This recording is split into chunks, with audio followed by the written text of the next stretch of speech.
On today's episode of Tartan Talk, we sit down with Dr. Rosie Waine to talk about the evolution of Highland dress.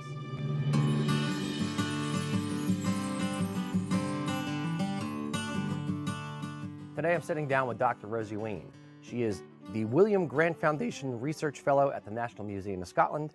She is a fashion and textile historian focusing on 18th and 19th century dress, and she's the author of the book Highland Style, Fashioning Highland Dress, circa 1745 to 1845. Dr. Waine, thank you for joining us today. Oh, thank you so much for having me. Absolutely. So tell us a little about where you grew up and what drew you to Highland dress and to this as your career. So, interestingly, as you might be able to tell, I'm English. I am not Scottish.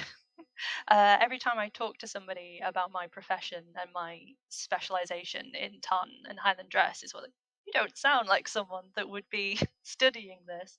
But yeah, I grew up in the northwest of England. I came from a family of makers, so people who are really interested in textiles from a quilting and sewing perspective.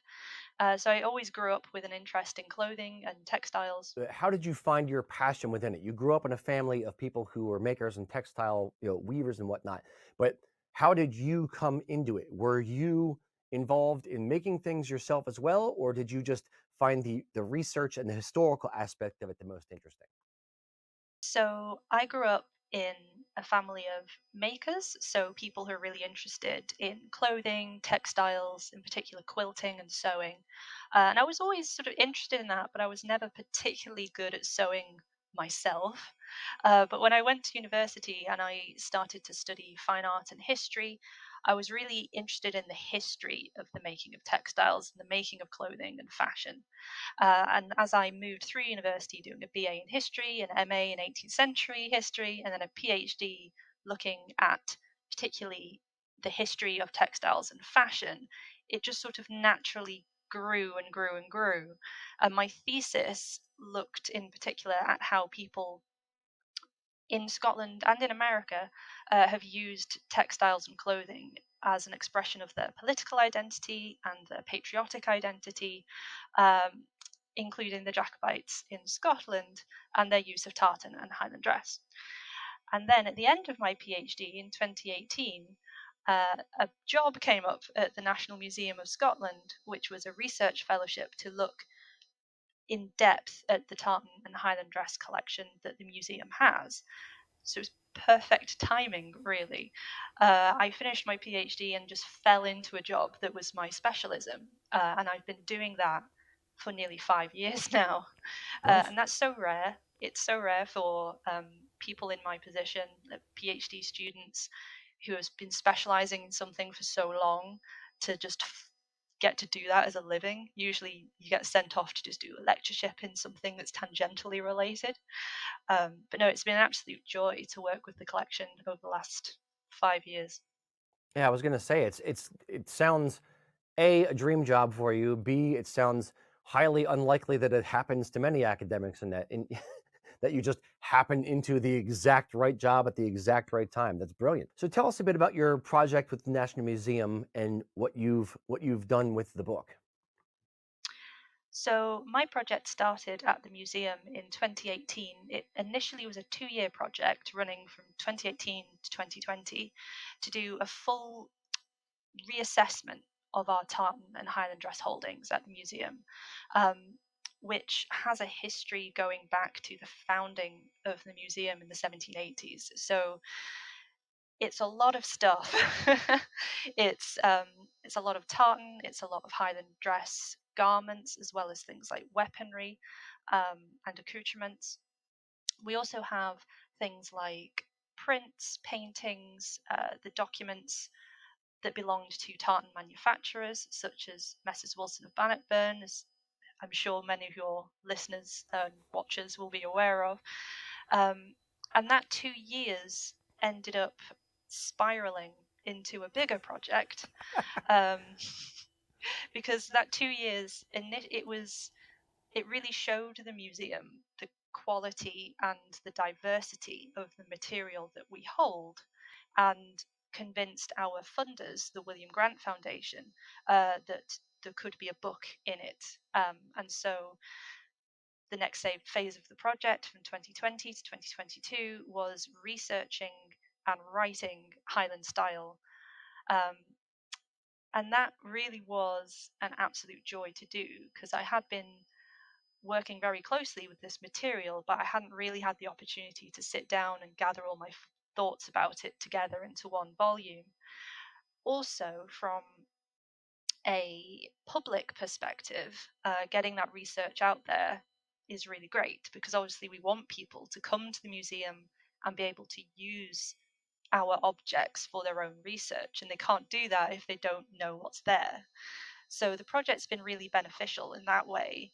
Um, we also had funding during that 2020 to 2022 period to conserve many of the best objects in the collection. So suits of Highland dress dating from the 18th and early 19th century, which had never been photographed before, or conserved or photographed before. So all that work is now available on our Search the Collections public catalogue, again, for people in Scotland, but also around the world, to get access to our collections in this digital way, which is very useful for people who can't actually visit the museum in person. And finally, in the 2022 to 2023 version of the project, we've been focusing on our contemporary collecting. So, as I mentioned, we have an extremely large collection of tartan and Highland dress, but we don't have very much material from the 21st century. I don't know why that has happened, but it's not been an area that until now the museum has actively sought to build.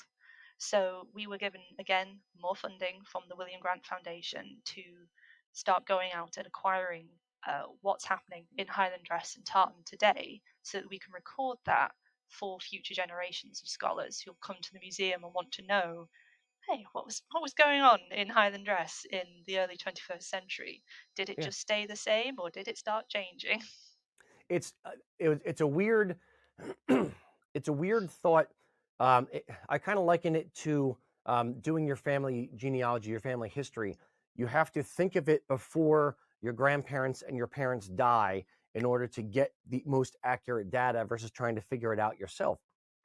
I kind of think of this project along a similar vein, where you need to be in it to have the best resources versus trying to figure it out 20, 30, 40 years later of how something was done or which particular makers were doing which thing, back in the 1960s, 70s. It's much easier to do it now while you're in the middle of it versus trying to figure it out later on. Does that make sense? Oh yeah, definitely. So, having worked on the collection now for nearly 5 years, one of the more frustrating aspects of it, in what is a lovely job, is provenance. So, that understanding of where objects have come from. And really, it's not been very common in museum practice until the last sort of 50 years or so to keep rigorous records about where things were got, who made them. And so contemporary collecting, which is what we call collecting things right now, um, really gives us that opportunity to do rigorous record keeping, to talk to loads of people and get a very representative understanding of a particular topic at a particular time, rigorously recorded. So that's going to be extremely useful for people in the future. I was talking to a sporran maker recently about our collection of sporrans, and I was saying to him how we have loads of sporrans. 17th, 18th, 19th century were very strong in that area of our collecting, but hardly any of them have makers' marks on them. Some Hmm. of them have the names of the previous owners perhaps scratched into them, Right. sometimes dates which are important to the owner of those sporrans scratched into the metal cantles. But other than that, it's quite difficult to pin down exactly where these things were made, other than in very general terms. You could say, well, there's a sporran region, probably came from there. So, yeah, doing the contemporary collecting and being able to record that kind of information is extremely important. Absolutely. I think we're probably better at that kind of thing today in marketing and branding versus a a more artisanal way of making individual one-off pieces where they weren't necessarily thinking of themselves as artists in their own right to be able to sign the work to sell something. It's an interesting kind of tangent there. So let's dig a little bit into the history of tartan and the evolution of tartan. Where is the oldest tartan from? So the oldest tartan is quite a difficult thing to pin down exactly, and that's, I'm sure, exactly what you expected to hear. Um, because let's face it, tartan is a checked cloth. Checked cloths are one of the most ancient forms of decorative woven textiles that you'll find, and it's found not only in Scotland but also around the world in any kind of old ancient community which has weaving technology, right? So to talk about the oldest tartan is slightly problematic. So, for example, in the museum collection, we have something called the Falkirk tartan, as it has become known. It was found at an archaeological dig in Falkirk uh, within a Roman jar full of coins, and it was sort of stuffed in the top this piece of checkered cloth, and that dates from about 280 AD. The fact that it's from Scotland, that it's a checked twill weave cloth, has caused some people to say that's the oldest tartan. And in a way, sure, but you might want to think of it more in terms of a proto tartan, if you want to go down that route. Um, or maybe just think of it as a tradition of checked cloth, which is common around the world, and to think of tartan as something very specific, which really began to evolve in the way we understand it today in the late 17th century onwards. Not to say it didn't exist before that, but its origins are murkier and harder to pin down exactly. Yeah, that's kind of the point that I was driving at. Um, I was thinking of the Tarim Basin tartan, which is even much older than that, found in a mummy's in a mummy's grave or something in Tarim Basin in China, present day China. Um, it's more to the point of exploring the fact that tartan, it's or checkered cloth, if you will, wasn't necessarily Scottish within its origin, but it's come to be recognized, so inextricably linked with Scotland current day. It kind of blows some people's mind that it existed before Scotland, but just Scotland has done it the best. Arguably, Scotland has done it the best. I think it's definitely, yes, it's very interesting to think of a world without tartan. um, it, oh, Oh, is that what I meant to say? we don't want to talk about a world without tartan. I need tartan. No. Yeah, yeah. So, with that in mind, let's talk about a bit about the evolution of the meaning of tartan within Scotland. So, how did it evolve from just a pretty piece of cloth through to this is a symbol of my clan? Well, there are conflicting views on this, um, but really, tartan has been a part of Scottish Gaelic culture since the late medieval period. It was really, in the beginning, more the preserve of clans, chieftains, and their retainers. So people who would be high status within Gaelic society, and it was used as a form of power, display of sophistication and fashion. Um, there's been some brilliant work done on this by former curator of tartan at National Museum Scotland, Professor Hugh, who wrote wonderful Tartan, the Highland Habit. So from the late 17th into the early 18th century, tartan was still used in that way, but it was becoming more associated with that kind of warrior martial Gaelic culture, um, and where that overlapped with, say, Jacobitism. So used as more a display of political identity, patriotic identity, as well as sort of regional identity as well.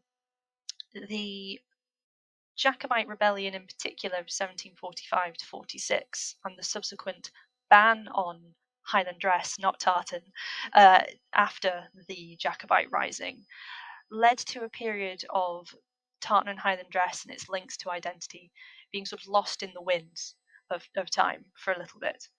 So between 1747 and 1782, the sort of regional links to tartan and Highland dress were altered quite significantly because the ban on Highland dress had an exception, which was the use of it by the army, by British military, essentially turning what had been a symbol of regional identity, sometimes political identity, into a symbol of state because it was used in the service of the state.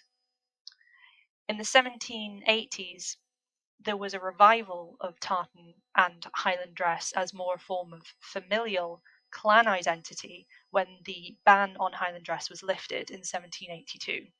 So from that point onward, you get a much more structured and much more, in some ways, mythic interpretation of tartan and Highland dress as an expression of clanship. I don't think you can go so far as to say that those links were invented during that period, because there's clearly a much longer tradition of it within Gaelic and within Scottish culture more broadly.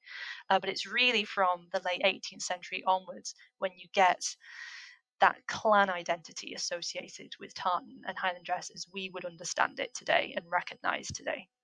Okay. It's so to restate what you're stating, the origins of it, are murky. We all know that, which must be extremely frustrating for people like you who want to do a good academic job and try to suss it out, but it's difficult because there's no records that exist or minimal. Which kind of evolved into a little bit of familial wearing of tartans, which then went into the political spectrum, which then were banned and then came back out of it with clan affiliations. Is that a fair assessment? Yeah, Whistlestop tour Okay. kind of assessment for sure. I think the thing to remember is that at the beginning of the 18th, mid 18th century, you have a understanding of what tartan and Highland dress is in a very regional and almost quite secluded way. Like people outside of the Highlands were aware of tartan and knew that tartan was a Highlands cloth. But then in the later part of the century, it has acquired different meanings, quite a lot of different meanings, and becomes more complex. But the people involved in it, you have very you have the same generations experiencing these things, father to son.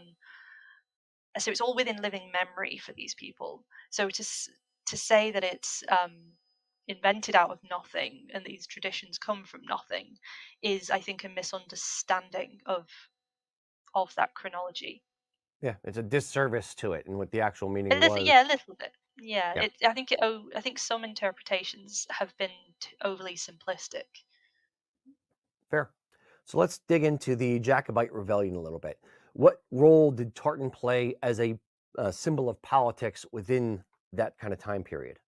So tartan has been associated with Jacobitism since the late 17th century, when you get the swell of support around James II, because there was a period when there was a question over his succession, and supporters of James were called Jacobites. Jacobus is the Latin.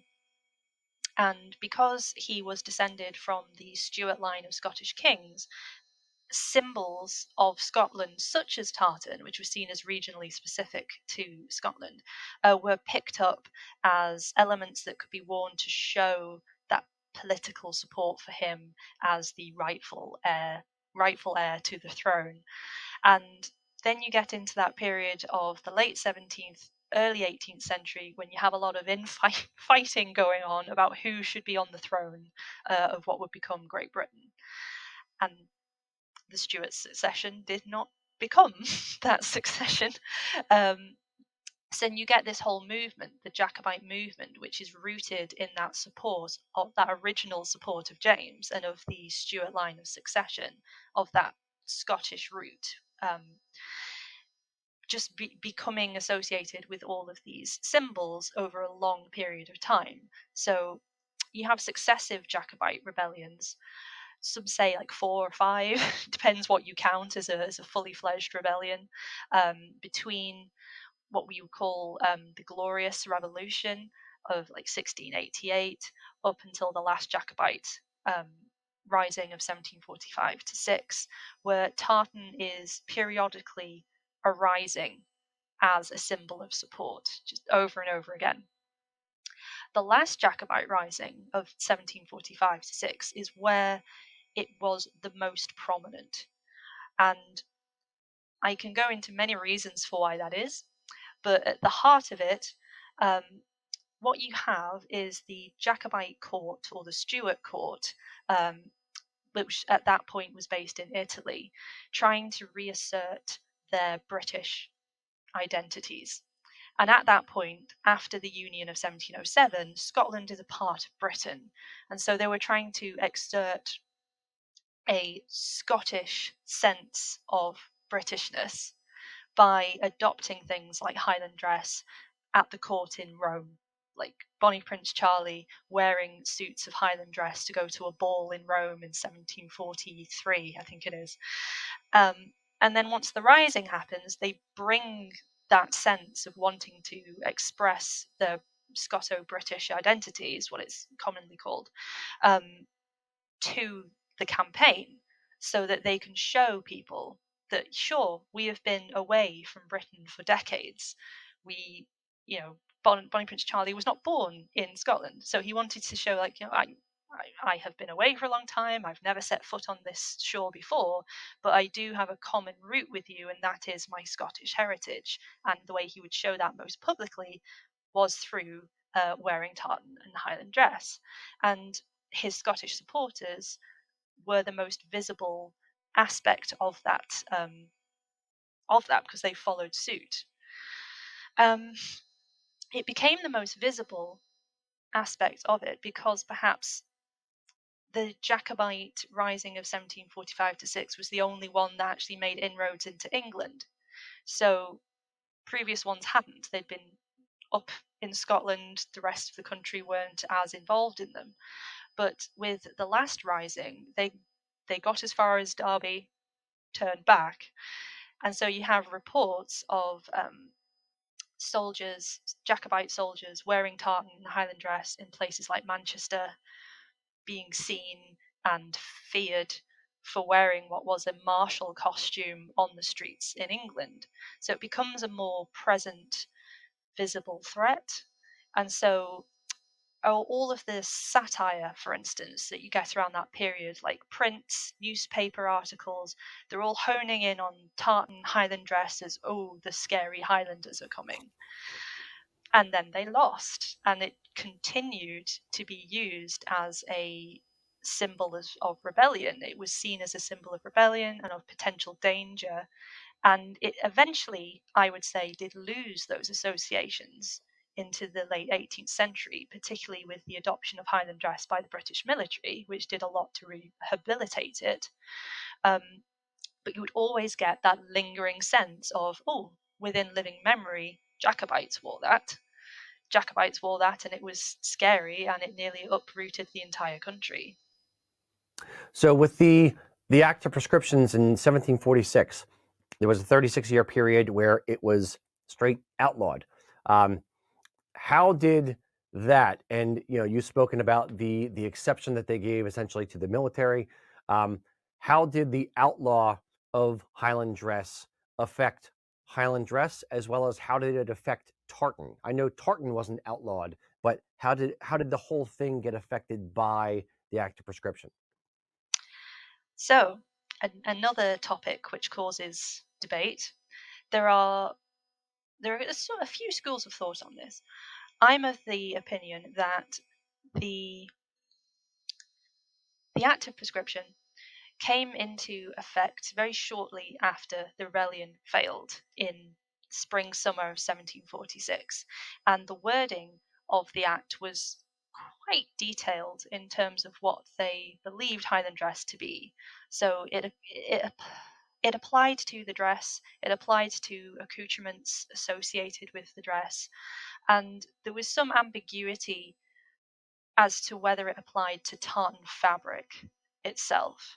So there are some wonderful in research terms, letters between people who were supposed to be enforcing the law in Scotland, saying, okay, there's this shepherd in a town that I patrol and he wears tartan as a blanket. Does that break the law? And would be getting a response saying, yes, I think it does, because they're wearing it, as a garment, and tartan garments, it says tartan clothes, aren't good. But then you'll have other instances where you'll have completely the opposite interpretation, where the people who are making the decision, people like Secretary of State, Secretary General, that kind of thing, will go, no, in this instance, I think it's open to interpretation. They're just shepherds who are poor. We can't ask them to change their clothes. Let them have it. So one of the issues about talking about the Act of Prescription is understanding how regionally diverse it was, because there were some officers who interpreted it very diversely, and it was like anyone wearing any kind of tartan, no. And some people who were more, oh, well, I'll only see it as they're wearing strict Highland dress, they're wearing all the full fig, they're the people who we'll arrest. So there were arrests, people were transported to colonies abroad, there were people who were fined. So, but then there were also people who were let off. So it's a complex and and very interesting minefield to see how this was actually enforced and the real impact that it had. I think the major thing as well is the difference between Highland and Lowland. So the ban, depends how you interpret the act, applied to the whole of Scotland. And yet in the Lowlands, you would have people still trading in tartan clothes. I, in particular, have worked on newspaper advertisements in Edinburgh newspapers during the 1750s and 60s, when Highland dress is supposed to be banned, and yet you see people advertising the sale or the loss, sometimes if they've lost it and they advertise it and want it back, of tartan garments. So in Scotland during this period, it's a very diverse and complex picture. It's a neat, nuanced view that a lot of people, especially when they're first coming to historical research and things like that, kind of think in these broad brushstrokes. It's either on or off. It's never a gray area. It's never nuanced, and it's neat to think of the nuance within it and how it's yes, some were and some weren't. It's just how the law was interpreted, or if you have an officer who's like, that's just Joe, he's fine, versus somebody else who's like, no, no, no, none of them, no one will allow any of it, no, no, no. Yeah, and I think that I think it's important to state people were arrested, people were persecuted for wearing tartan and Highland dress, and it's something that we can't escape from. That did happen. And as with many aspects of tartan and Highland dress culture, it elicits a very emotional reaction, because of course it does. It's horrible to think of that happening to people just for wearing an aspect of their regional dress. So I completely understand why seeing and critically engaging with that grey area is difficult. Now, after the ban was lifted, or the prescription was repealed, what happened to? I'm just curious. This is a little factoid. What happened to the people who were already out with Scotland at this point? The people who were arrested and kind of thrown away for was it 5 to 7 years? I think they said was the term was. Were they suddenly like, okay, you can come back now, it's cool, or was it more? Nope, you got to serve out the time. Do you know? So this isn't my area of expertise, Okay. but I will say that the ban was most rigorously enforced during the earlier period of the prescription. So in the late 40s up till late 50s. So during the period when the Jacobite threat was still very real. After the 1760s, into the period when the Stuart dynasty was on the downturn, you didn't have figureheads to arrange campaigns behind. You get more of a relaxed attitude to Highland dress and tartan, which is one of the reasons that the ban was repealed. Um, and so you have much less enforcement and much less, I guess, people being sent abroad. Yeah. Um, so during the earlier period, you certainly have more people who were sent abroad for wearing it. Or the other thing would be they would be enlisted into the military. So there were something which isn't commonly known about the Act of Prescription is that it was amended a couple of different times to alter what the punishments were. And one of the later amendments was you will not be transported, you will not be fined, you will not be imprisoned, but if you're found wearing Highland dress or tartan, you can be sent into the military. Okay. So, in kind of enforced impressment, essentially, because at that point, Highland dress had been so aligned to military service, it was seen as just common sense that they Yeah. would be punished by being put into the military. So that's another thing that's interesting about the Act of Prescription is that the punishments themselves changed over the period of its enforcement. It's kind of interesting that you could take the view, not saying that you do or I do necessarily, but you could take the view that the government took the symbol of the opposition and kind of co-opted it, made it illegal, then co-opted it for their own right. So the symbol of the opposition became their own symbol, and they pushed it forward in a weird way to some degree. I think you can certainly say that the British Parliament recognised the rallying power of tartan and Highland dress, and particularly in its military applications. So I think there is some truth in what you're saying about opting to bringing the opposition symbol on board. Because, if it works, why not use it for your own ends? Now I know that some folks like to kind of like poke the bear, poke a little fun at the Scots by saying that, do you know the kilt was actually invented by an Englishman? Now they're referring to Thomas Rawlinson. Um, and he was a businessman who was English, moved up to the Highlands, and he's the one kind of, uh, for better or worse, credited with potentially taking half Inventing. of the fila more and making the fila beg, basically the lower part of the great kilt, and just wearing it so that you're unencumbered and can move in a factory. Um, what effect do you think Thomas Rollinson had on the evolution of the kilt, and where does he kind of fit in the arc of the story? So the Thomas Rollinson and his story and what became known as the Rawlinson myth is a really interesting aspect of Highland dress history because people are always looking for the origins of the kilt. They're looking for the origins of tartan. And that can sometimes lead them to putting, in my opinion, a lot of emphasis on kind of selective evidence, um, or only focusing on particular types of evidence. So, as somebody who works in a museum, who works not exclusively but predominantly with historical artifacts, I'm used to using a very different set of primary sources to do my historical research.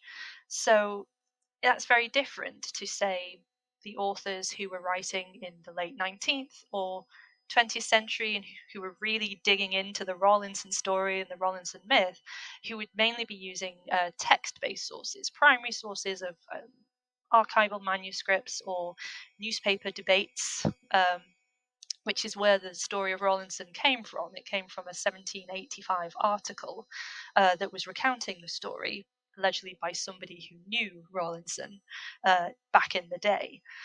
And it's a story which can be credible, but it should also be seen within this broader spectrum of evidence. And that is where I think some scholarship in the past has fallen down.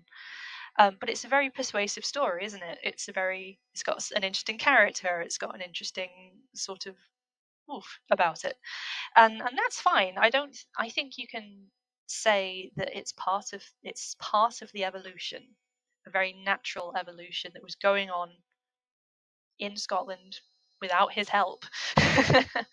um, so there's evidence in paintings and in so some artifactual evidence as well to suggest that the tailored kilt, the sewn kilt, came around in the early 18th century.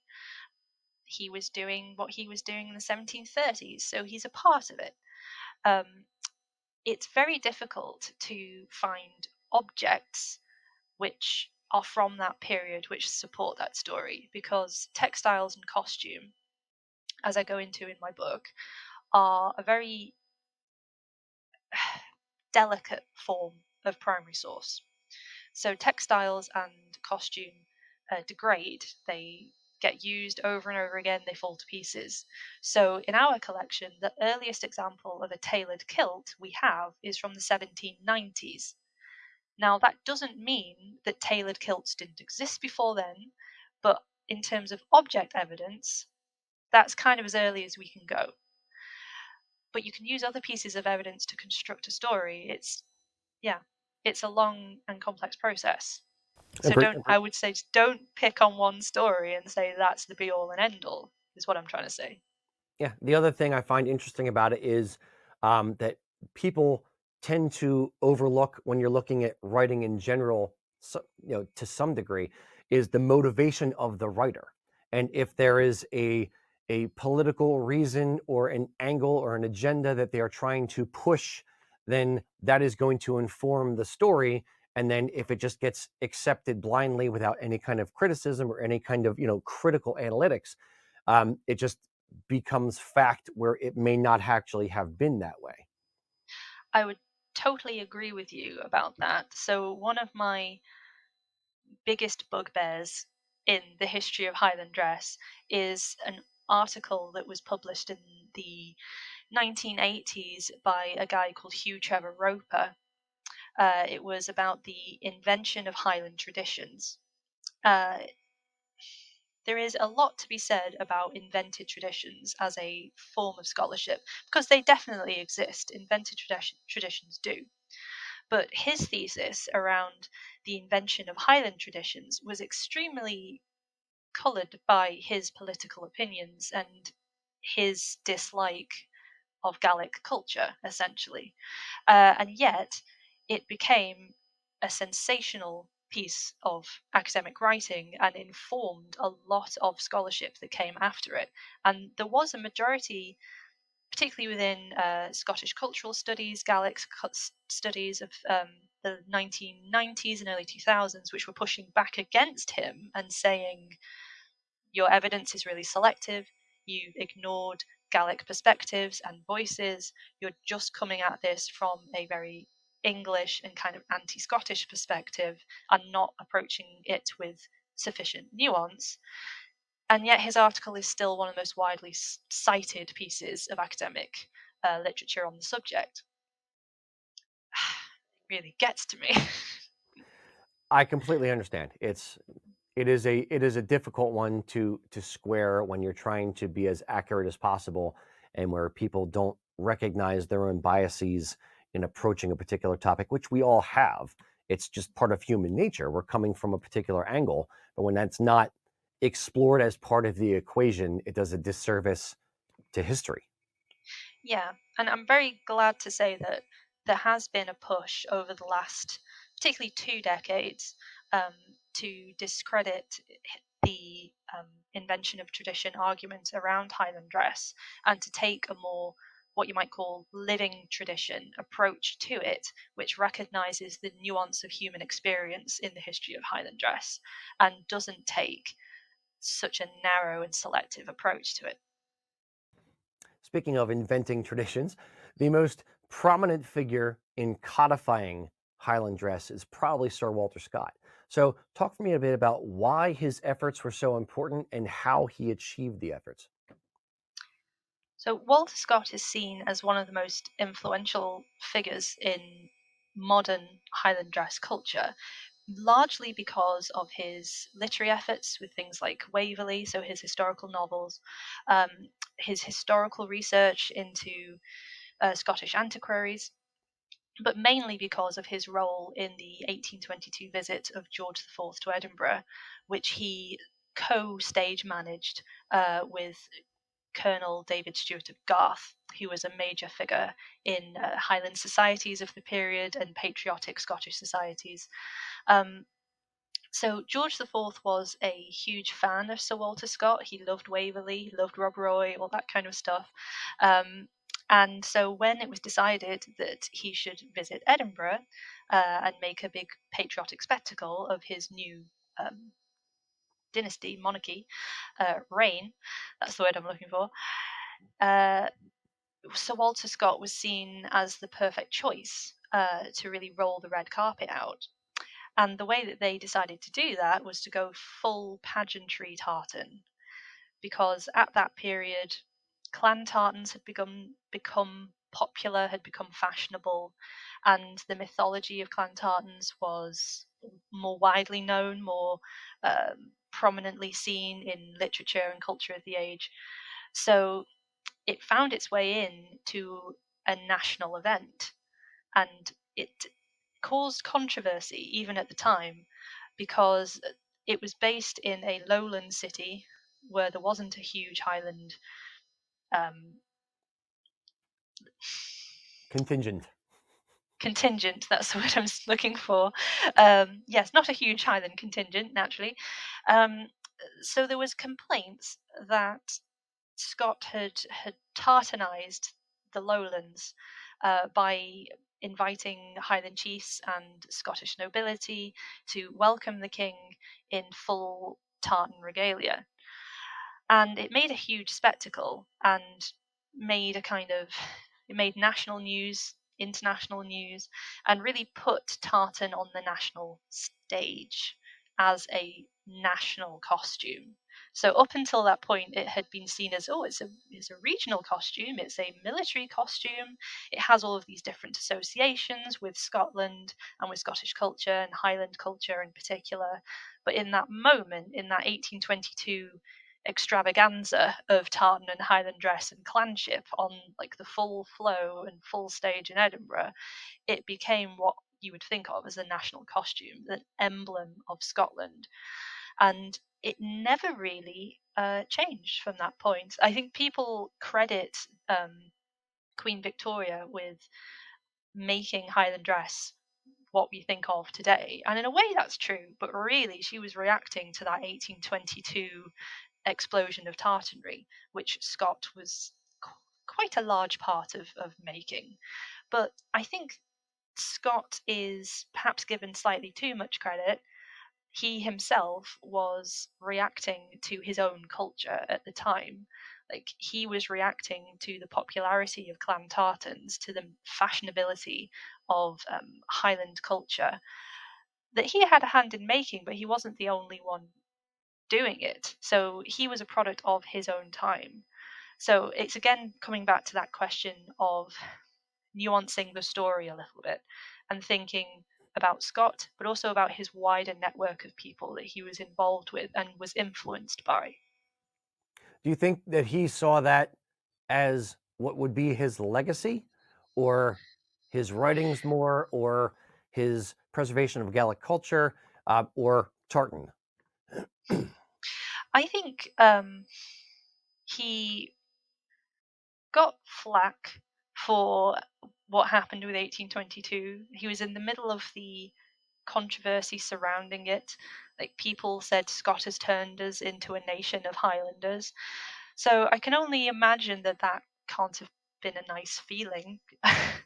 But at the same time, it's hard to speak for a historical figure. Right. Understood. Sorry. Yeah. So another important couple of figures of a similar kind of time frame are the Sobieski Stewarts. Mm. So how did they, in your words, how did they affect tartan more than kilts themselves? But how did they affect tartan, and who were the Sobieskis? So John Sobieski Stewart and Charles Edward Sobieski Stewart, as they would have us know them, they were what some would call pretenders to the Stuart succession in the early 19th century.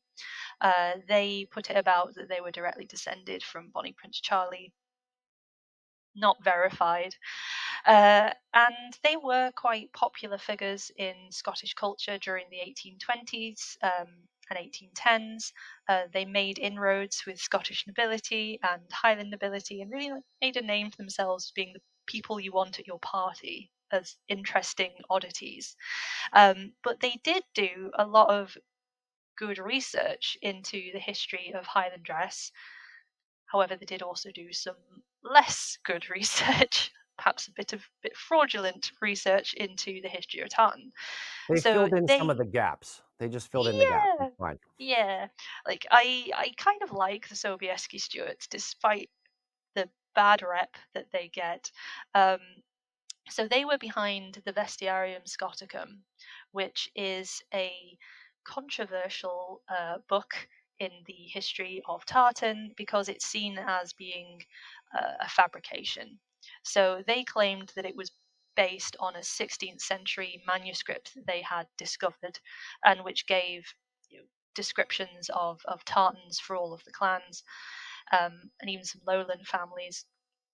And they were never able to produce those manuscripts really for other people to see and to critique.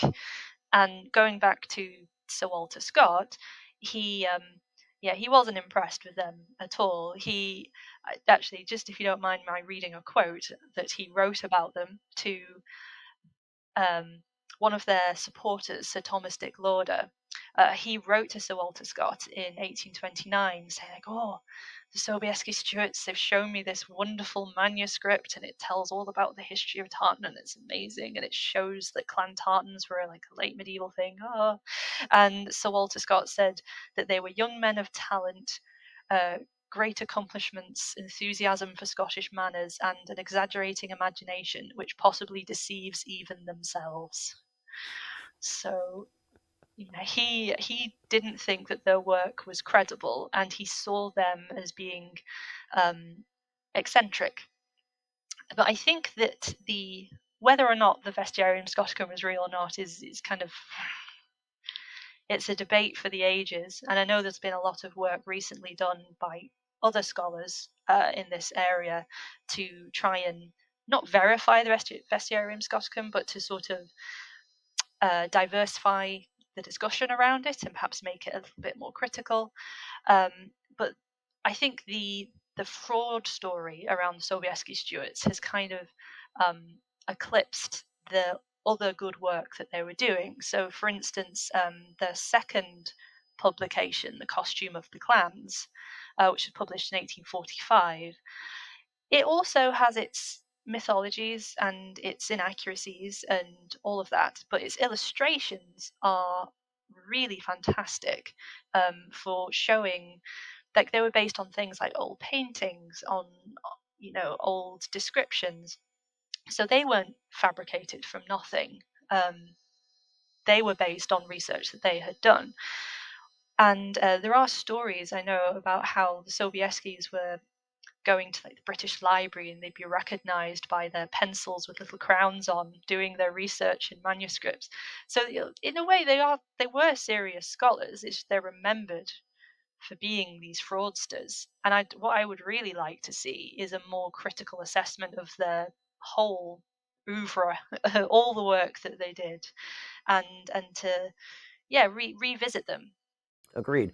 I find them very interesting as well because regardless of whether or not they were frauds, they still had a massive effect on tartans. And even if they did invent them, the vast majority of the tartans in the Vestiarium Scoticum, um, they're still in use today, and they are now official. They have been Mhm. adopted by clan chiefs. So it's who are we to sort of say, to judge them too harshly on certain things if it's still being used today and it's just become part of what is tartan.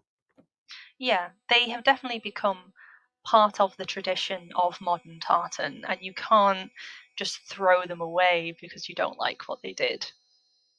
Yeah, the I think you made a point when in our discussion earlier about how it's it's you have to think about them almost in relation to the myth of Rawlinson. And even though there's certain aspects that are true or untrue, it is de facto now part of the story. So you can't just dismiss this or dismiss that because you don't like it, or because there may or may not be enough truth or too much truth or whatever in the story. It's still now part of the story. Yeah, you have to engage with all parts of the story and not just pick and choose what you yourself like or wish to believe in. And I think that comes back to just one of the aspects of tartan, which is it is a very emotive subject. It's a thing that people feel very strongly about, and I completely understand that. But I think it can lead to certain blinkered attitudes around aspects of tartan history. Understood.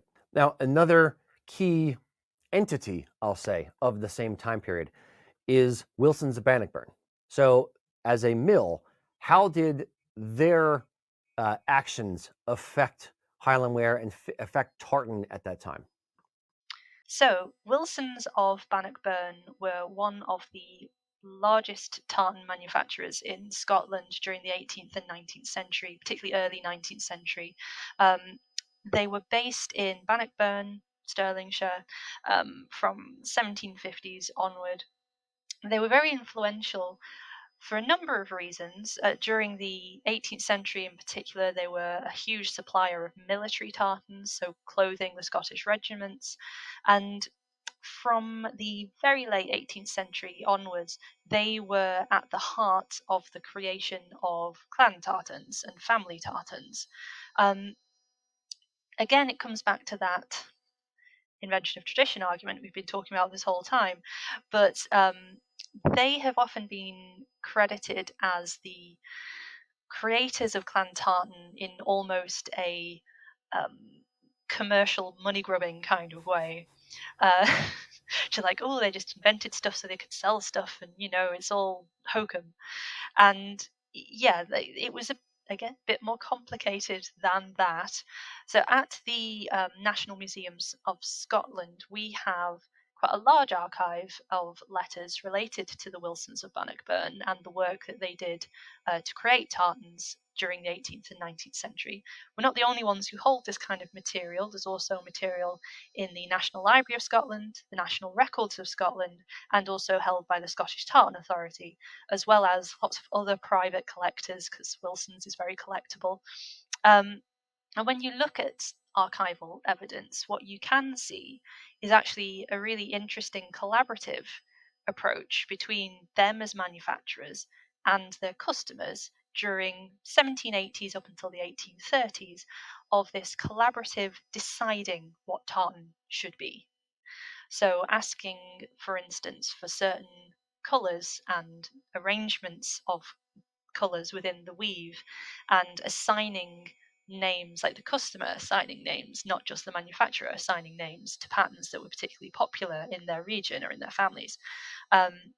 We also have in our collection some absolutely gorgeous drawings that were done by customers in the early 19th century, where they would send their own designs to Wilsons of Bannockburn to have woven. So they were very influential in popularizing family and clan tartans, not only in Scotland, but also in Britain more broadly as a fashionable commodity, and then also even overseas in America and in Canada, because they had an international reach. But they weren't doing it on their own. Their customers also had their own opinions about what tartan should be and how it should be worn, and the sorts of colours and arrangements that were the prettiest. The I This is almost a discussion in its own right, but the link between commerce and the end consumer, or between people who are designing tartans and people who are weaving the tartans, what is commercially viable or not. and how designers, whether those are individuals or the mills themselves, kind of drive or help to drive what will become the fashion or the trends or the new tartans that exist. It's as I said, it's a whole conversation in and of itself that we could have about that. We could, yeah, for sure. I think the thing about Wilson's of Bannockburn is they were churning out so many tartans, and they were doing it on a seasonal basis as well. So they were following the fashion seasons of the day, and so in a way, yeah, they were driving the consumer demand, but they were also responding to what people wanted. And is that any different to what's going on now? I doubt it. Yeah, it's people are people, and Mhm, they're just because we look at it through rose tinted glasses of history, it doesn't mean that they weren't thinking the same kind of things and, ooh, what's the next best thing and what's the new hot color this year and that kind of thing. Back then it is still fashion within it, and it is still people trying to make money and survive in the same way that we do today, and a lot of times people don't mhm. think of the full story in that same way. Yeah. So something that I find really interesting for the early 19th century period is how historians and antiquaries were working with manufacturers to sort of authenticate the process of creating tartans. So people like James Logan, who wrote the Scottish Gale in 1831, he we have letters in our archive of him writing to Wilson's and requesting samples of their work so he could write them into his book all about Scottish history and culture. And at the very back of the second volume of the Scottish Gale is lists of here are the clan tartans. Here's how they should be woven, according, I guess, to Wilson's, who sent him the samples. Um, because James Logan saw that he thought it was too chaotic, like the industry was too chaotic, and the people were doing all sorts of things, particularly after 1822 when tartan got that huge fashionable kick. So I love that kind of relationship, which I don't think is spoken about enough between historians and cultural aficionados of their day and these makers, and how one could influence the other. We're having that discussion right now. We are, yes, yeah. We are the living embodiment, the breathing example of this. Yeah. So one thing that kind of popped into my mind, it's a question I have not researched and I don't know the answer to. But speaking of commercialism within it, when when was the when did ancient versus modern versus reproduction or weathered, when did those variations of a clan tartan begin? I don't believe Wilson's did any ancient versus modern variations, and I know that Dalgleish was the one in the 1950s. I want to say 52, who discovered the piece of fabric in a box, or whatever, insert marketing story here, and came out with their reproduction colors. So Mhm. somewhere between the 1850s and 1950s, ancient and modern color variations of a tartan came about. Do you know how that evolved within tartan?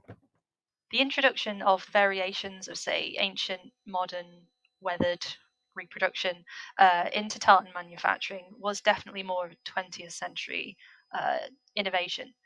Um, I have researched this a little bit in relation to our own collections. So we have, for example, um, some reproduction fabric which dates from the 1910s, which was a collaboration between a guy called James Pittendry McGillivray and Leeds University to recreate what he saw as the authentic ancient McGillivray clan tartan, but using chemical dyes. So he was trying to recreate um, early 19th century colorways, but by using modern technology. And that is very interesting to me because he was trying to almost he's kind of the precursor of that ancient and weathered, because you see that becoming more mainstream in tartan manufacturing and Highland dress advertising more from mid-century onwards, but you still have this early version of it going on right at the beginning of the 20th century, when there is a reaction, I think, against the prevalence of aniline dyes, like the rise of chemical dye stuffs, artificial colors, where it's a very different look and feel to early tartan, which was done with purely natural dye stuffs. Um, I like to think of, for instance, Wilson's of Bannockburn colours as being kind of dual tone, really bright, engaging. Then you have this, what I call muddy period, muddy and muted period of experimentation with chemical and artificial dyes during the late 19th into the early 20th century, and then a reaction against it by consumers and manufacturers who want to go back to that natural colorway. And then you start getting those variations of, oh, this is the ancient Campbell, but done with better, improved chemical dye stuffs. Um, so it's a lot of technical innovation working alongside like more fashionable cultural desires, because those muted colorways feel more historically authentic than modern and muddy artificial colors. Hmm. Interesting. It's just one of those things where I never thought it's so ubiquitous that when we get a swatch book from one of the mills, you're going to have ancient, modern, weathered, color variations, and people ask about them all the time and why this and why that. But I never thought about the origin of that within it. Mhm. Yeah, it's interesting how changes in technology are, I think, one of the drivers of change within the fashion industry. And tartan is part of the fashion industry, undeniably. So why would it be separate from it? That mentality. Why would it not, impact what people are buying and wanting? Agreed. Now, the 20th century has witnessed a lot of changes in Highland dress as well. So, can you think of a few milestones or particular things that stand out to you as a watershed moment or something where it went from this to that within the 20th century? The biggest change in modern Highland dress culture, particularly in the 20th century, was the advent of hire. So that made Highland dress so much more accessible to people. Um, and it brought about a lot of stylistic changes based on the kind of fabrics and silhouettes that were available, different finishes of accessories, different price points of hire. So you get that from, I want to say, the 1960s onward, really, is when you start getting higher industries. And then in 1980s, they really explode, and hire becomes so accessible and popular, particularly in Scotland, for things like weddings, graduation ceremonies. And it kind of democratizes Highland dress in a really interesting way, because prior to the hire industry, Highland dress, particularly ceremonial, more formal styles of Highland dress, would have been more the preserve of people who could pay for it. So in our collection, we have catalogues from people like R.W. Forsyth or Paisley's in Glasgow, a big department store with Highland dress specialties, selling quite high end versions of Highland dress, to people who are higher up the social ladder and have more disposable income. But then, yeah, you have this complete opposite going on. This was reaction against that at the end of the century, where Highland dress is suddenly a lot more accessible and a lot more visible in events which aren't necessarily like national or military. They're more personal events for people, like, for instance, their wedding, where they're getting married and they will have those pictures of them wearing Highland dress for the rest of their lives. But it's a Highland dress which they can then return to the store after they've worn it, which is a lot more practical for most people. Because, like, for instance, one of the huge bars for owning Highland dress is storing it, transporting it.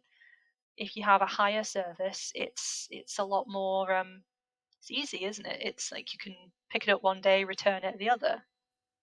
and it's a lot more cost effective. Yeah. The thing that I find, um, let's talk about the 19 early 1900s for a minute. Mhm.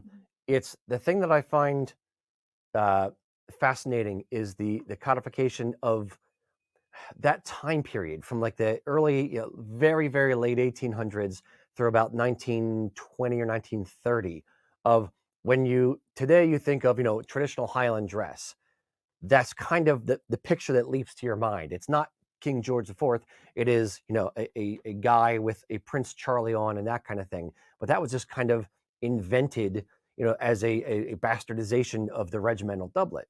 So it's interesting to me how it evolved in that period and in some ways kind of stuck. What do you think that is?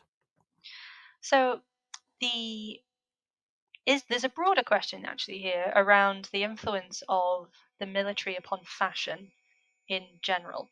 So from mid 18th century onwards, you got a lot of war going on in Europe. Not to downplay the seriousness of it, but you do have a lot of conflict, a lot of high visibility of soldiers in everyday life. Soldiers are in barracks in people's towns, soldiers walking the streets. Um, and that has an impact on civilian fashion. You see aspects of military clothing being incorporated into civilian dress. And the same thing happens with Highland dress. Like I believe, Highland dress is not separate from the wider world of fashion. It might be a very iconic form of costume, but it is not separated from the wider fashionable world in any way, shape, or form. So it seems very natural to me that it itself being a form of military dress as well as civilian dress, that interchange of military elements and into the civilian doesn't surprise me at all. Um, Particularly when you think in the early 19th century how celebrated Scottish soldiers were as part of the war effort. And that was a common theme that kept coming up during the Victorian and into the Edwardian period. And like the Highland soldier. He's very visible, he's very patriotic. So, yeah, that military aspect of it, how could it not become codified as part of it? So one of the things that I love about what your work is doing and what the museum is doing is they're connecting the dots through Highland wear over time. It's not just a snapshot of how it was done in the 1700s or 1800s, but you're trying to pull the thread through all the way up to, to the current day. And for the viewers, how Dr. Waine and I, got connected was through her research of contemporary kilt making. She contacted us about, our company and about what we see as trends in the US and, worldwide, not just in Scotland, which I think is a credit to them, and trying to see how it fits into a broader picture worldwide. So I am very, very curious. How is your research going? Can you give us any sneak peeks?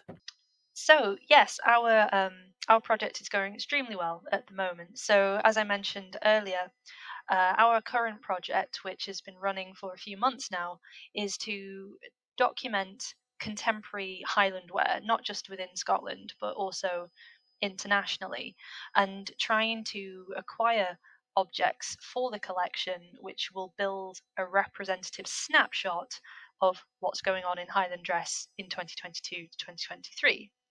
And so far, it's been extremely successful. We've met with many makers, including weavers as well as Highland outfitters, kilt makers, tartan designers, accessory makers. People who make sporrans and kilt pins, that kind of thing. And it's been wonderful to see how diverse and active this network is, because I think there is maybe a perception from the public that it's um, not very active, that it's a kind of static industry that hasn't changed very much, but that couldn't be further. That it's so active, it's so interesting to see like new innovations that people are doing, and how responsive Highland wear is to just general men's fashion, like contemporary men's fashion. um, so yeah, we are currently working with several individuals to bring new examples into the collection to make it more representative. Because until we started this project, the latest Highland dress outfit we had was from the 1950s, and it was made by an Edinburgh outfitter. So a lot's happened since then. We need to catch up. And it's going extremely well. Now, you've said that Highland wear is not just a snapshot in time, but it is a living, breathing thing. And I could not agree more. The other thing that I've kind of sussed out a bit is that it is it is part of fashion and it is cyclical. And what happens is, it's always, no matter what is happening in today's fashion, it always draws from history. So that being said, and from Highland wear history specifically. Mhm. So that being said, of all the time periods you've studied, what is your favorite period? Like, build your dream outfit, or is there an outfit that exists in the museum that it's like, oh, this is the one. That's the white whale. Well, for me, maybe I'm biased because I'm a historian that's largely studies the 18th and 19th century, but I tend to think that the period from 1780 to 1830 is the most exciting period in Highland dress because it's when you get the most experimentation in tailoring and in fabrics. So many of the and accessories, I should say, as well. So many of the best costumes, in my opinion, in the museum collection date from this period. And my favorite, oh, so hard to choose, is is probably one which dates from the 1820s, and it's made from Macintosh hard tartan, very fine quality, probably Wilson's of Planetburn, um, and it is beautifully cut from jacket to kilt to plaid. It has been cut with an eye to pattern matching like I've never seen. So that's something you don't really get very often in contemporary Highland wear is playing with tartan as a pattern, right? Like it's not trendy, I guess, to go around in full tartan from head to toe and to have it like beautifully mirrored along seams.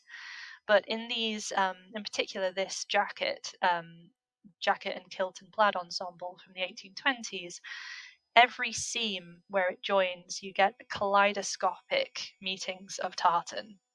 So it's never used as just a straight grid. It's always used to create an entirely different pattern.